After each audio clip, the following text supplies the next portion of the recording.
we need to help make a difference. But, how usually the critical question is, how can we help? Sometimes we feel very helpless. We feel very small when you look at the bigger context of things. And also, as creatives, is it really feasible? So the creative profession is not only about beauty or aesthetics, which is what a lot of people think. In terms of visuals, we as designers are, front and center at, branding, working on, brand touch points, making, communications materials visually appealing, and so on and so forth. But we are also good at offering alternatives and opening new perspectives, and then designing solutions to pressing social issues and breaking taboos. So with creativity, is not only about talking, it's also about the doing aspect of things. And just going further, how really can creativity solve this deep-seated, issues that I highlighted a bit earlier? So I'm going to be using 4 examples, or what you call case studies, just to show you some examples of how creativity has been used in the past to drive some form of social change. The first one, some of them are local examples, some are international as well. The first one is called the Danger in the Water project.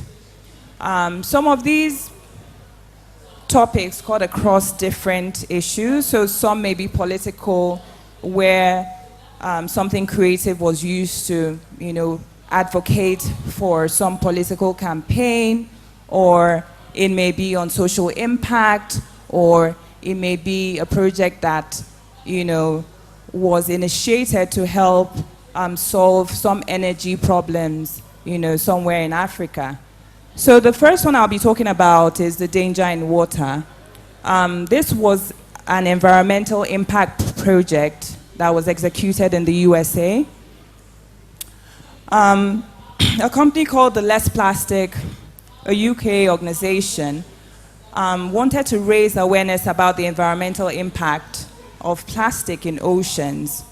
They partnered with a creative agency to create a series of playful yet hard-hitting posters, print and social adverts highlighting the dangers of hastily discarded plastic materials on ocean life.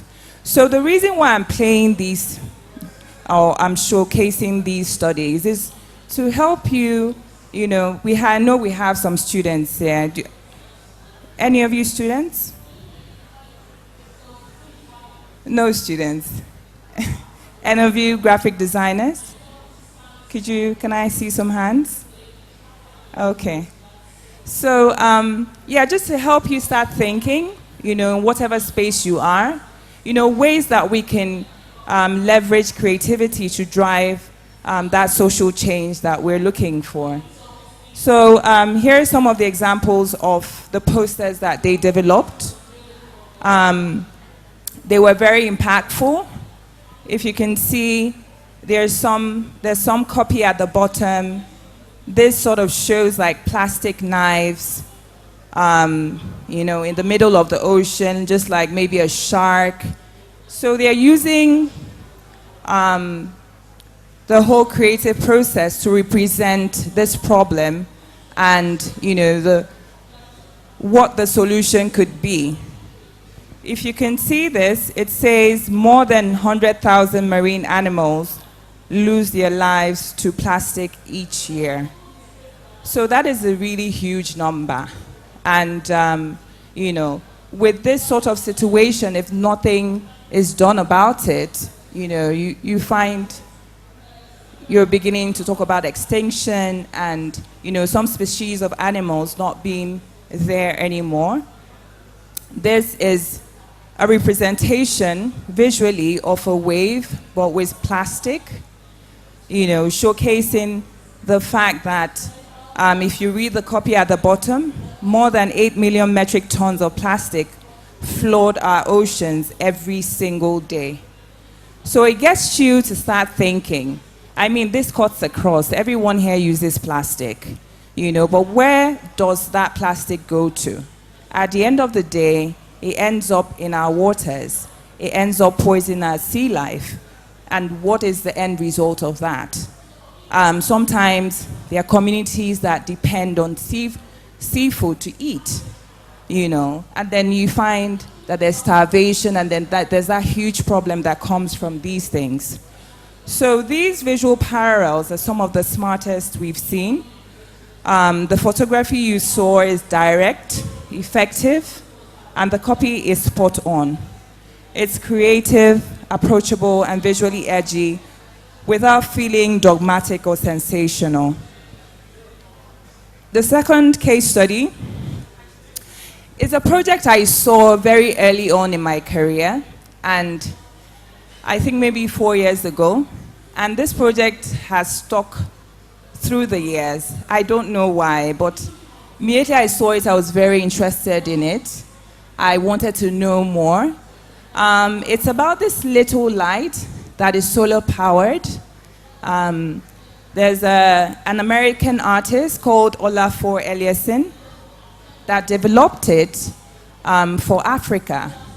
So his objective was to replace the kerosene lamps. I'm sure some of us have used kerosene lamps in our homes at some point. So these lamps would be powered by the sun and be able to provide light, for people that live in villages to use, rather than using kerosene, in order to avoid things like the kerosene explosions, and all the dangers associated with the use of kerosene lamps. So it was founded in 2012 by the artist Olafur Eliasson. He as well is a creative. So he was known for his illustrations which exploit visual perception of light and light effects. And he collaborated with an engineer called Frederick Otterson to produce those lamps. I'm sure you all have seen the impact that this little invention has had on, so many communities, bringing about change, which is, the core component of what we're here about. They were able to go ahead and distribute to over 10 African countries, including Zimbabwe, Ethiopia, Senegal, and Ghana. Also in April 2014, the company received a $5 million investment from some investors, just for that little invention, just for thinking about how do we solve this problem of power, not even where we are, but in Africa. So that is the first case study. The second one is the Chibok girls murals. I'm sure all of us here know the Chibok girls. So when the whole incident happened, we all felt it as a nation, but a lot of people took action. One of them being Lagos State-based artist Polly Alakija, who is a lady as well. She's very famous for creating stunning art on unusual objects, ranging from molues to docked ferries. She decided to take it upon herself and, engrave the stories of the Chibok girls on, public art. So if you go under the bridge at Falomo, I'm sure you guys have seen these illustrations. I'm sure there was some emotion that was, conveyed through just seeing them. There was some impact. It also served to sensitize the public on the plight of the Chibok girls. So this is another key example of how you can use art to drive emotion around some particular social cause or project. So these are some of the pictures of the murals of the girls that she put together. And this is a picture where it's lit up at night. It doesn't even look like Nigeria, to show how nice it is. So that was another project that was worked on by a creative to solve this issue. So she ended up capturing their pains, their despairs, anguish, hope, and thoughts. And, she also brought global attention on the issue because this particular story was featured in a lot of international media outlets. And then,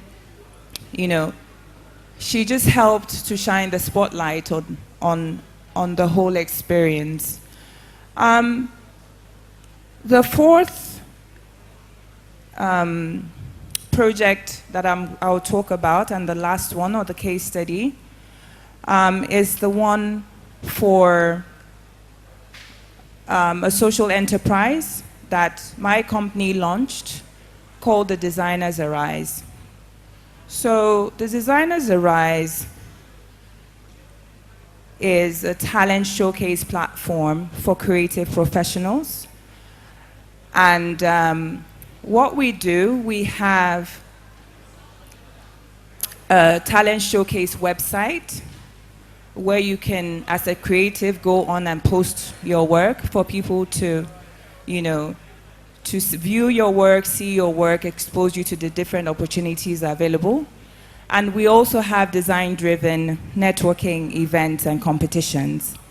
Early on in my career, just to give you a genesis of how we established this, the first website, there was a portfolio website called Behance that was very popular, but it's a global website, it's a global platform. What you do, you go on there, you create an account, you upload your work, and anyone in the world can view your work and connect with you and reach out to you. So I put my work on there as a young designer, not knowing that anything would come from it. But within a month or two, I got an email from the Nike Foundation in the UK. And they reached out to me, they said, we have a project, we really, really like your work. We have a project for you, can you meet up with us? I'm sure you can imagine my excitement. So that turned into the first international project that we worked on as a company. We were obviously paid in dollars. And for a new company at that point, that gave me a lot of confidence in my work as a designer. Now building my company and down the line, I got to meet a lot of wonderful, creative, talented individuals. But I noticed that there was a gap. A lot of them didn't even know that Behance existed. There was no opportunity for them to showcase. I couldn't employ all of them. Right? So what did we do? We decided to set up a website that was similar to Behance, where designers could go upload their work. We decided to also host, different events, meetups, where designers could come in, could collaborate, could learn from each other, could also showcase their work at those events and also expose them to those opportunities that may exist. So it's been hugely successful. This is the website. It's www.designersarise.com.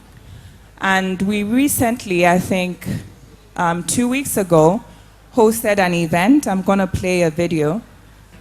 So we had this event in collaboration with a brand called Figma, an international brand from the US. So this also opened us up to different opportunities for partnerships, for collaborations with similar-minded organizations that had an interest in designers. So with this platform, we're trying to solve that problem. We're trying to showcase the sort of work we do here as designers. We're trying to, show the power of design in our community. And at the end of the day, like I mentioned, bridge the gap between creative talent and opportunities. So, there's no force that nurtures or sparks the cognitive ability to imagine and drive innovation more than creativity. We all should know that. But sometimes we're at crossroads at what exactly to do to unlock this potential in us. Like I mentioned earlier, we may feel helpless in our own small space. Maybe we're graphic designers or we're web designers. We don't really know whether we can even do anything to even drive any sort of change in our immediate environment. But the key thing is to have, start small, start in your own space. And I'm also going to give some more tips on what else you could do. The first being to focus on strategies that foster real collaboration, finding the best ways to leverage existing structures, where they help and work around them, where they get in the way, and to change them where they truly impede progress. So the key word here is collaboration. There's strength in numbers. You need to collaborate to solve a problem. You can't do it alone. So whoever you can loop in, your friends, your network, make sure that you get them in to be able to harness the potential that you have. The second is to identify stakeholders, partners, collaborators. For Designers Arise, we identified Figma Africa and reached out to them, and they responded. So in your space, who are the partners that you can collaborate with? We must reach beyond the choir to deeply understand the value needs and motivators of our partners, including our parents, community-based advocacy, development organizations, business, neighborhood, and civic leaders. And then thirdly, get out of your own way by identifying solutions, programs, structures, policies, things that are already in place that might be outside your comfort zone and require letting go of your territory. This here requires a lot of research. Leave your comfort zone, put it upon yourself. I want to do something extra. Go online, do research, read the newspapers. What is it that I can offer?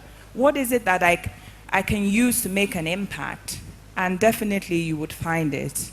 The fourth is to learn from ourselves and others.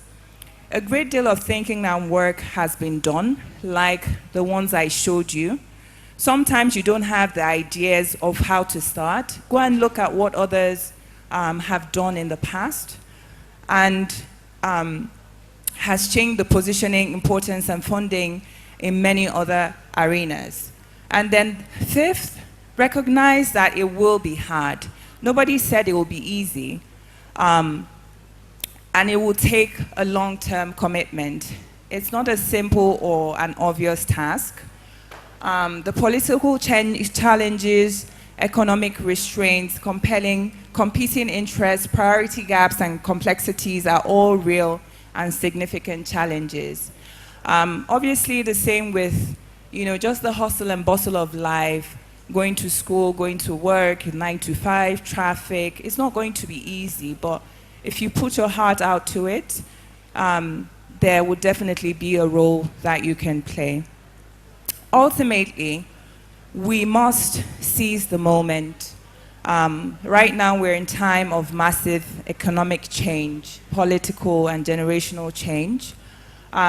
Historically, research has shown that some of the most significant, social enterprise projects have been performed, are accomplished during similar periods of challenge and transformation. So, what are you waiting for? Thank you.